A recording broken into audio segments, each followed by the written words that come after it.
programa ay rated PG. Patnubay at gabay ng magulang ay kailangan sa mga batang manonood. Ang nakaraan sa PBB Lucky Season 7, ang malapit na magkaibigan sabay na may pinagdaraanan. What if heaven goes on? Should I say something? I don't know if I have a crush for her. I don't know. I'm still thinking. At kasabay naman ng mga pagbabago kay Vibory ay ang saloobin ng isang ina. Lalo pa siyang gumaganda. Tapos, kapag marami nang humahanga sa kanya, lalo ng mga lalaki at ayoko. Alam kong nagdadalaga siya, sumasailalim siya sa maraming pagbabago. Hangad ko na gabayan siya sa mga pagbabagong ito. Yeah, I like you. I feel safe.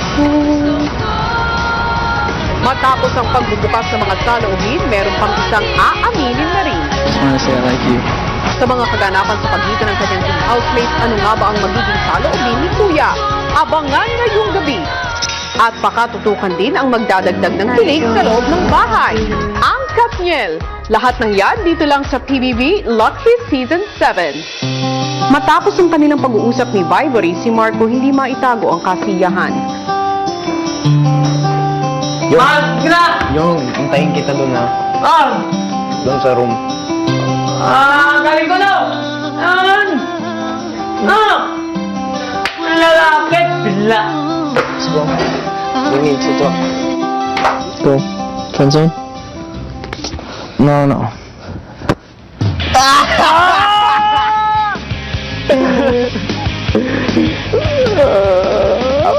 Habang si Vibory nagkwento rin sa iba pang mga kasama. Tanan dyan niya, friends kay sweet chip siya nga. Yung kanang nako kay lahi bitaw. Sa una good kay baliwala ra jud nako as in like friends ra jud tan. Ingon siya kanang like me na yan. And she said, I'm dead. He said, wait. And she said, I will sing it, okay? Silence, and then she said, I feel the same. Maglibog tayo nga na pabitaw. Ma pa na feel.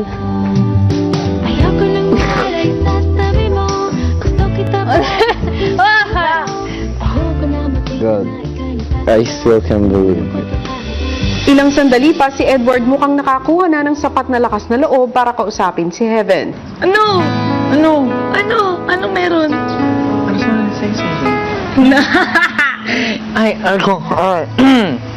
So, you're nominated. Second time. Yeah, and I can... just in case, I just want to say something just in case, it is your last day. Okay? We'll flip. I can't fight this feeling any longer. First day, I saw you, and I was like, I thought you were gonna get on my nerves. And I don't know. First day I saw you, I was like, this is gonna be hard. I thought you were gonna be annoying. Then I started talking, I was like, she's aight. She's okay. Week 2, you were like, she's cool, she's my friend. And now, I don't know. I don't know if it's the place or the time to say it, but I guess I just want to say I like you. I care. And, just say. And I don't know exactly what, but I hope I get to find out. And I can't fight this feeling anymore. I've forgotten what I said. When did it start? I don't know. After you got to talk to your mom, you or Marco, and I didn't know why. I was like, that should be me. Yeah, that's when I started thinking. I don't know what happens next. Yeah. But at this point, That's why it's a big deal with the both of you. Friendzone. Si Heaven may pinarating din sa nagtatapat na si Edward. Between you and Marco, it's always... Between you and Marco, it was always you. And it is And I always you. can't fight this feeling anymore. I've forgotten what I Can't be the last day. I don't think so. Not yet. Sure, throw away the yours. Baby, I can't fight this feeling What? anymore. Go inside. You go. Pagpasok sa bahay, si Edward agad ding nagkwento kay Marco.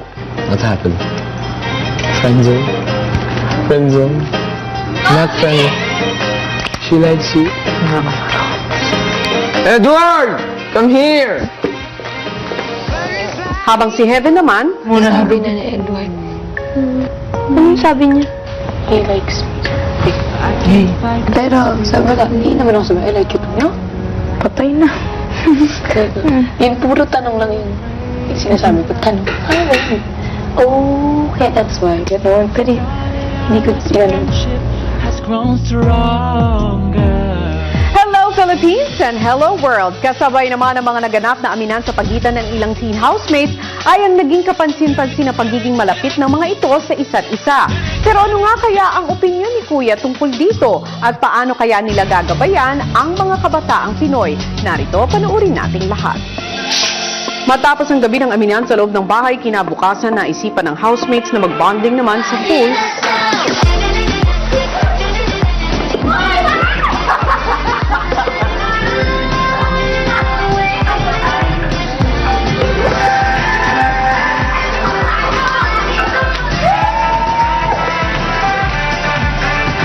Pero dahil sa treatment ng kanyang buhok, si Vibory hindi muna pwedeng makapag-swimming. Kaya naman sinamahan muna siya ni Marco.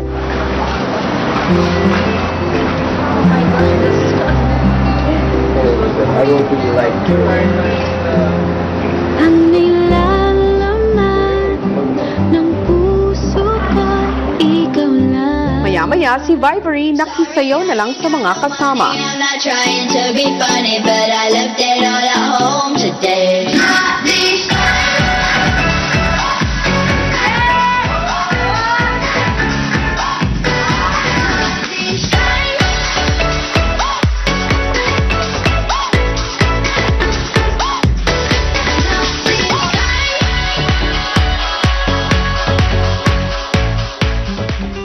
Maya-maya pa, pansin ang pagiging malapit ni Edward at Heaven.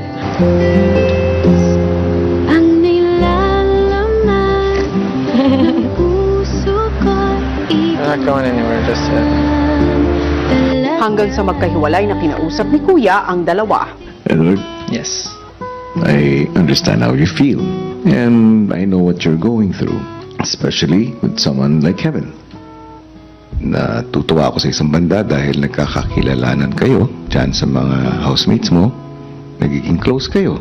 Pero, kaunting payo mula sa isang kuya. Nakikita ko ang lahat ng nangyayari. Okay po, okay po. Hindi lang magandang tinan, yung pagiging touchy. Because, okay po. I didn't realize. Again, for me, it was normal. Here, in the Philippines, some things that are different. There are other ways to get to know a person. Yeah, didn't see that. Take your time, enjoy your teenage life. I understand. Thank you for telling me. Habang sina Marco at Vibory naman naisipang maglaro sa pool area.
Liw, Sa gitna ng asara ng dalawa, si Heaven lumabas sa pool area. Brownie. May oras na para maligo. Pero ako na muna una. So, yep.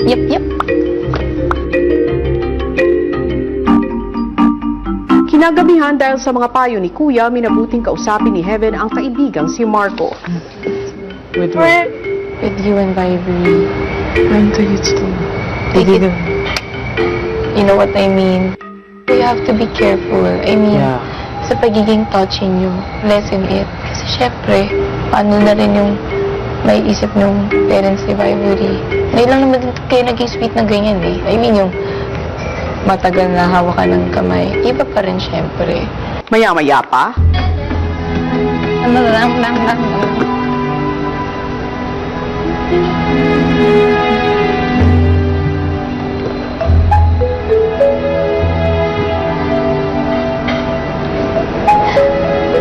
Siyempre, di rin naman. Hirap. Hirap sabihin. Bagay. habang kumakain ng hapunan ng housemates sa may pool area, si Heaven patuloy pa rin ang pagpayo kay Marco. Binawasan mo ba yung pagtatouch sa isa't isa? Binawasan mo ba? I don't think about what I do when I'm with her. I mean, Hindi naman, pero kailangan mo lang bigyan ng limitation. yeah, I know, I'm trying to, but Sasabihin mo ba yung sinabi ko sa'yo? yeah, but the point is, Isipin mo na lang. Yan kung sasabihin mo sa kanya, di mas... Gusto mo ba ako magsabi? Yun, sinabi ko sa'yo. Ako na magsabi mamaya. Ako na magsasabi mamaya. Susunod, paano nga ba tatanggapin ng housemates ang mga paalala ni Kuya? I don't care about me, I care about her. yeah, but Hindi ko sinasadya, but it still happened.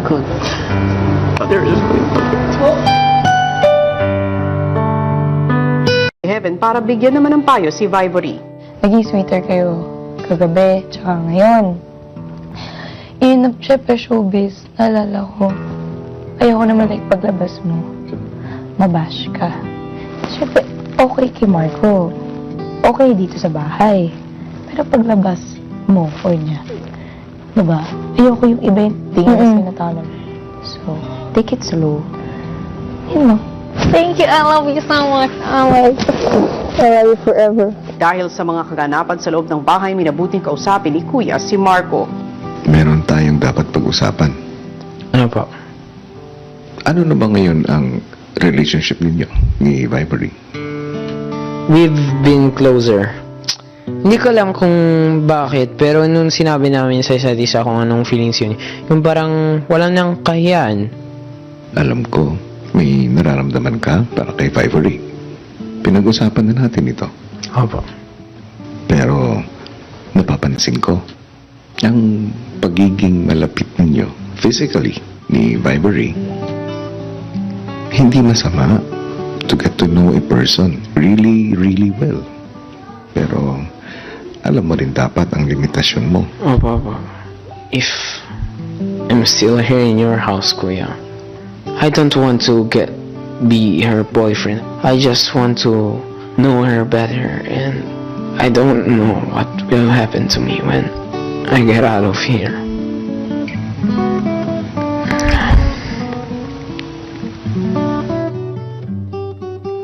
What if magkakagap kami or something else?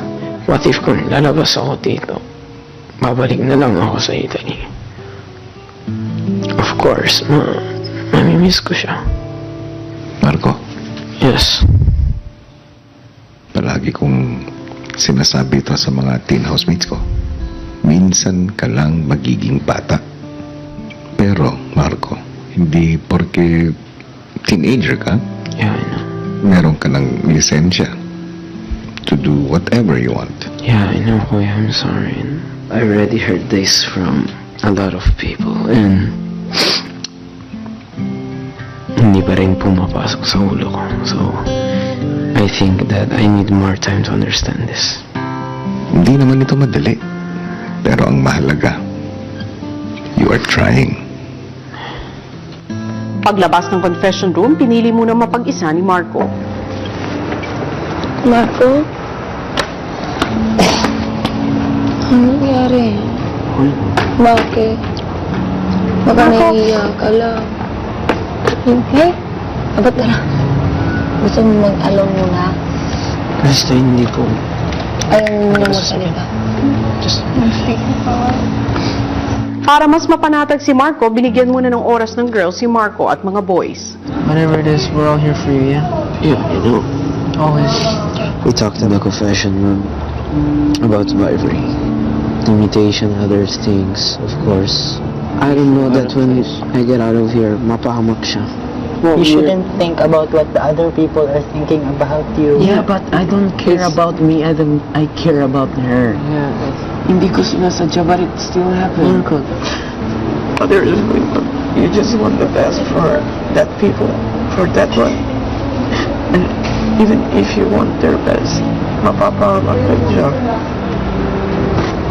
Habang kinakausap ng housemate si Marco, si Kuya pinatawag naman si Vivory sa confession room. Nag-usap tayo ngayon ng puso sa puso. Ano ba ang nararamdaman mo para kay Marco? Maybe he's just like someone special, pero hindi ko pa po masasabi na ano po yung talagang nararamdaman ko para po sa kanya. So, siguro mas naging close po kami. Yun, para nung sinabi po ni Heaven kanina po na tungkol po sa outside world na ano pong iisipin ng ibang tao, na-realize ko rin po na I should like limit my actions. Maybe I'm too close to him. Ivory, Po, hindi lang naman si Heaven ang nakapansin ng pagiging extra close ninyo ni Marco. Ako man, napansin ko, may nabago sa pakikitungo ninyo sa isa't isa. Dapat isaalang-alang nyo pa rin kung anong tama, kung anong mali. Nung nag-usap tayo, kasama ang nanay mo, nangako ako sa kanya na gagabayan kita. You remember? opo, Kuya. Kaya itong ginagawa ko ngayon, itong paalala ko, ay para lamang i-prevent o maiwasan na lumalagpas na kayo to what is appropriate. Everything you said is right po. And I'm thankful for that. Paglabas sa confession room, naging emosyonal naman si Vivory.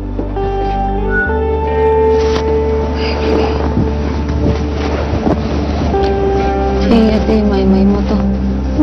Gusto mo, ha? Kita. Ano? Samantala sa loob ng bahay, si Marco hindi naman mapakali sa pag-iyak ni Vivory.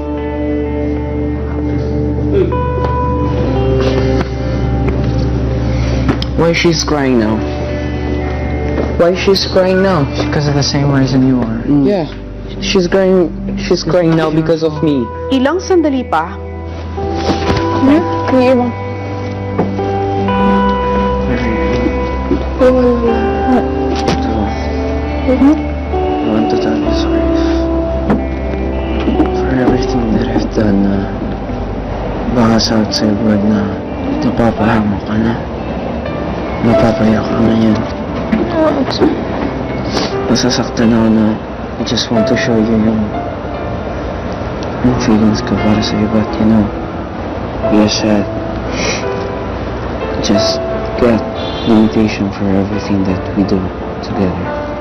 Akad ka umiyak kanina. Bakit nga? Napoy. Bakit nga? No reason kung iiyak ka. So yun, yung gawin na lang natin is give to each other limitations. Tama? Okay? yeah,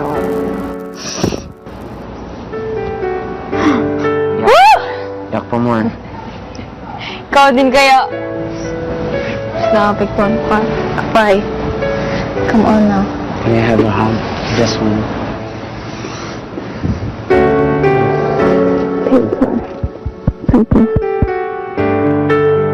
Susunod, may magbabalik muli sa bahay ni Kuya. Magandang araw sa inyong dalawa. Hello. Hi po. Good afternoon.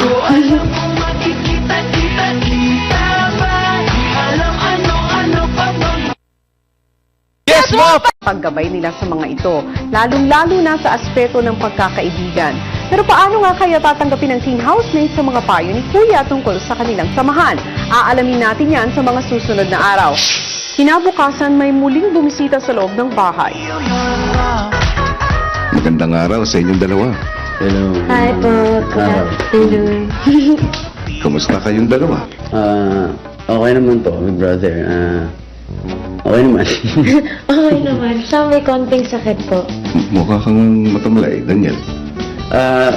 Kakagaling ko lang din kasi sa trangkaso, big brother. Pero okay na ako. Okay na.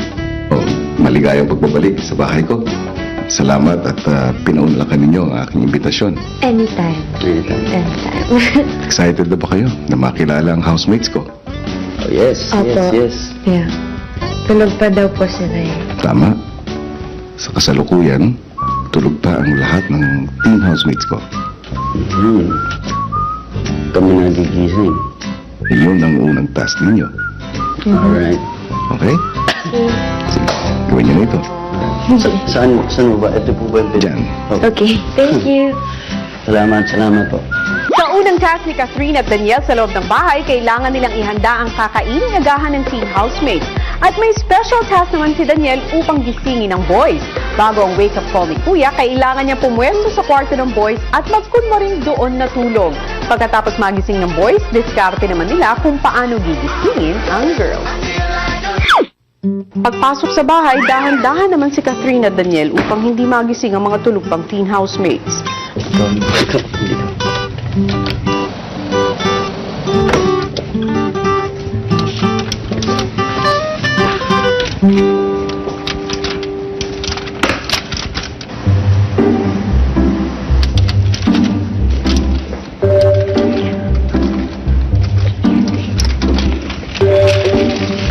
Agad na rin nilang inihanda ang kakaining agahan ng housemates.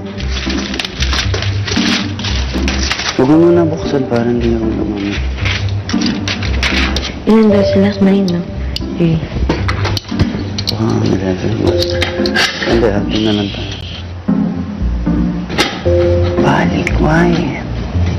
Tantahan na. Hindi naman na. Habang abala si Catherine sa paghanda ng agahan, si Daniel dahan-dahan namang pupunta sa boys' bedroom para isagawa ang task ni Kuya. Maybe there.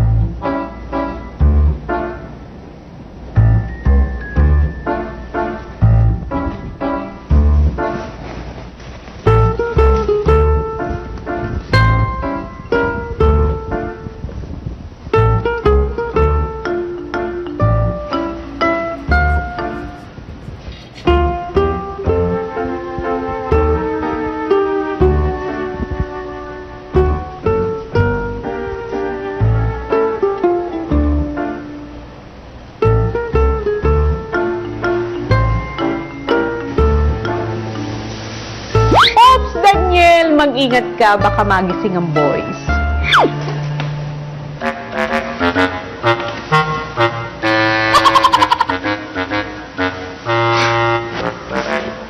Ayan na nga bang sinasabi ko. Okay. Ito yung gumana yung plano natin. What's up? Hindi ka, bro. Oh my God! Nasa harap ko pa si Daniel Padilla. Pare, hello, EJ.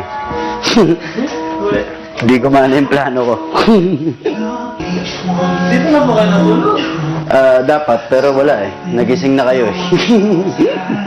When I first woke up, things were a little bit awkward because Daniel Padilla was in our room. I didn't know what to do because I didn't really want to say much because I didn't brush my teeth. Gisingin natin yung mga babae. Hindi pa. Hindi kailangan tayo lahat daw gumising. So kayo na bahala, paano natin sila gigisingin? Alright? Susunod, isang magandang gising ang naghihintay para sa girls.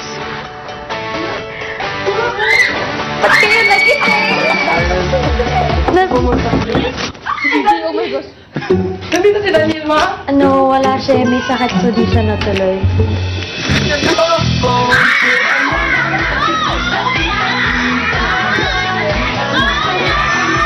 Naman si Daniel sa kwarto kasama ang mga boys.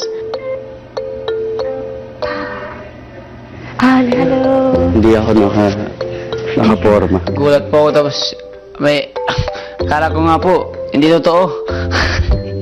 Paano sila nagising? Wala, nag-aayos ako, tapos nagising na sila. Hi. Hi. Catherine. Ganda po ni Ate Catherine po. Huwag maingay kasi yung girls na. Bawal. Paano natin gigisingin? Hi. Hello po. Hello.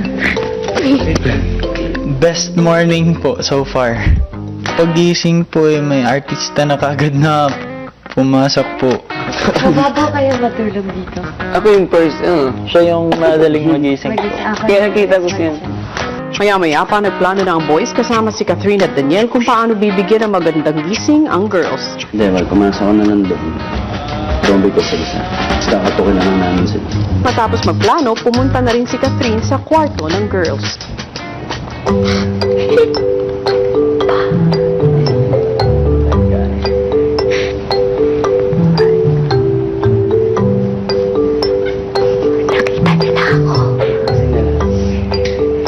Ilan sila? Gising.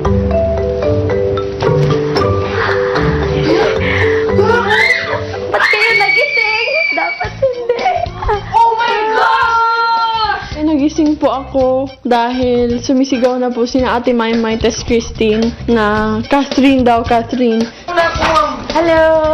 Bakit kayo nagising? Wala pa po kaming toothbrush, wala pa kaming kung ano-ano. Nakita namin siya, tas nahag namin siya. My gosh, bineso ko siya pero kahit ang baho ng bunganga ko pa nun, kuya, talagang bineso ko siya kasi nga, ang ganda talaga niya, sobra. Ma'am, si Maymay po. Tapos hinag ko siya ng hinag. Hi, Maymay! Ano? Gusto niyo lumabas? Kain tayo? May pagkain kami dala. Wow! Sa inyo ba to? Hindi po. Okay. Let's eat. Sige po. Ayos na po. Okay. Oh my gosh. Nandito si Daniel, ma? Ano, wala siya. May sakit, so di siya natuloy. It's just us, relax. It's just us. It's just us. Sorry. Hey, No, I just, that meant kaming gagawin kahapon. Tapos hindi kami natuloy kasi nagkasakit siya. Guys, did you meet my twin brother? Come on.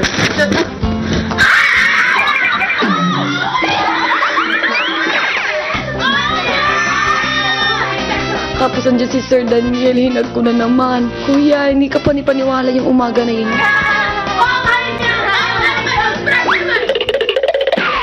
Oh my God. Tara, kain tayo. Ito, kain tayo. Boys, let's rock and roll. Yun yung pinakamagandang umaga sa buong buhay ko dito sa bahay niya.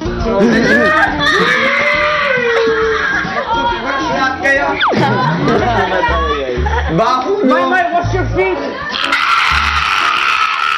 Mabuang ka, kuya. Katnil pa. Mababaliw kami sa kakatitig niya.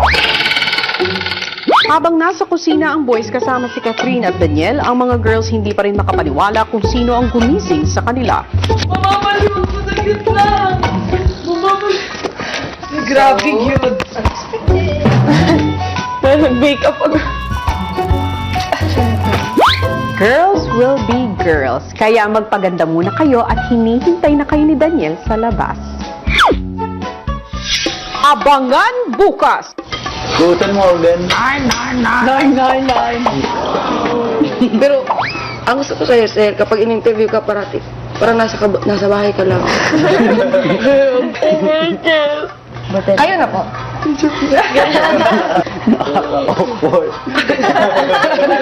Secret.